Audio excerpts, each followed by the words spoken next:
Hi friends, நம்ம இன்னைக்கு வீட்டில் இருக்கக்கூடிய ரொம்ப எளிமையான பொருட்களை வச்சு 10 நிமிஷத்துல அருமையான சுவையில் இருக்கக்கூடிய ஒரு ஸ்நாக் ரெசிபி தான் பார்க்க போறோம். ஸ்கூல் விட்டு வரும் பசங்களுக்கு நீங்க இது போல ஒரு தடவை செஞ்சு கொடுத்துட்டீங்கன்னா மறுபடியும் இதை எப்ப செஞ்சு கொடுப்பீங்கன்னு கேட்டுக்கிட்டே இருப்பாங்க. நீங்களும் இதோட டேஸ்ட் பிடிச்சு போய் அடிக்கடி செய்து சாப்பிடுவீங்க. ஸ்நாக்காவும் எடுத்துக்கலாம், இல்ல டிஃபன் ரெசிபியாவும் எடுத்துக்கலாம். இதை எப்படி செய்யறதுன்னு பார்ப்போம். அதுக்கு முதல்ல பேன்ல நான் இந்த கப்பால 1 கப் அளவுக்கு வறுக்காத வெள்ளை ரவை சேர்த்திருக்கேன். நான் எடுத்திருக்கக்கூடிய கப்போட அளவு 100 கிராம். இப்போ அதே கப்பால 1/4 கப் அளவுக்கு நெய் சேர்த்துட்டு இது நல்லா மிதமான தீயில பொன்னிறமா வர அளவுக்கு வறுத்துக்கணும். வறுக்கக்கூடிய பதம் பாத்தீங்கன்னா ரவை நல்ல நிறம் மாறி சிவந்து வரணும். அதே சமயம் ரவை வறுக்கக்கூடிய வாசமும் நல்ல கமகமன்னு வரணும். இது போல பக்குவமா பொரிஞ்சு வறுப்பட்ட இந்த ரவைய வேற ஒரு அகலமான பாத்திரத்துல சேர்த்துக்கலாம். இப்போ இந்த ரவைய ஃபேன் காத்துக்கு கீழே நல்லா முழுமையா ஆற வச்சிடலாம். இது நல்லா முழுமையா ஆறிக்கிட்டே இருக்கட்டும்.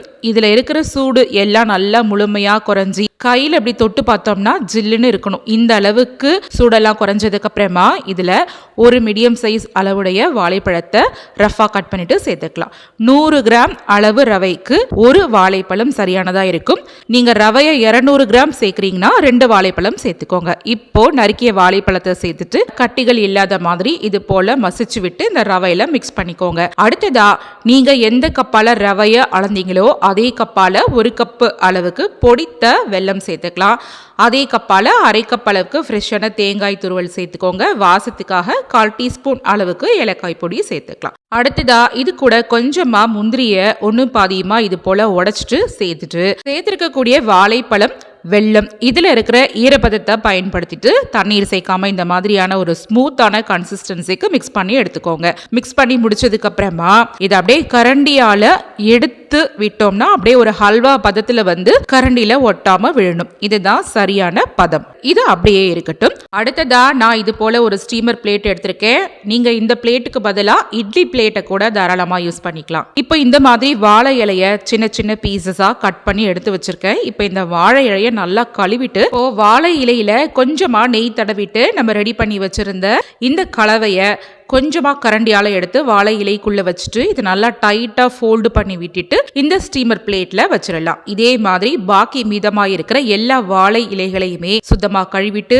நெய் தடவிட்டு இந்த கலவையை உள்ள வச்சு இது போல ஸ்டஃப் பண்ணிட்டு டைட்டா ஃபோல்டு பண்ணி வச்சு அரேஞ்ச் பண்ணிடுங்க. பாக்கி மீதமா இருக்கிற எல்லா கலவையையும் நான் இதே மாதிரி அரேஞ்ச் பண்ணி ஸ்டீமர் பிளேட்ல அடுக்கி வச்சிருக்கேன். வாழை இலையில இது போல செய்யும் போது இந்த ரெசிபியோட மனமும் சுவையும் மேற்கொண்டு ரொம்பவே கூடுதலா இருக்கும். நான் இப்ப இது போல எல்லாத்தையுமே அரேஞ்ச் பண்ணி ஸ்டீமர் பிளேட்ல எடுத்து வச்சிட்டேன். இப்போ ஆல்ரெடி இட்லி பாத்திரத்துல தண்ணீரையும் சூடுபடுத்தி வச்சிருந்தேன். தண்ணீர் நல்லா சூடானதுக்கு அப்புறமா ஸ்டீமர் பிளேட்டை உள்ள வச்சுட்டு மூடி போட்டு மூடி ஹை ஃப்ளேம்ல 5 நிமிஷத்துக்கு வேக வச்சுக்கலாம்.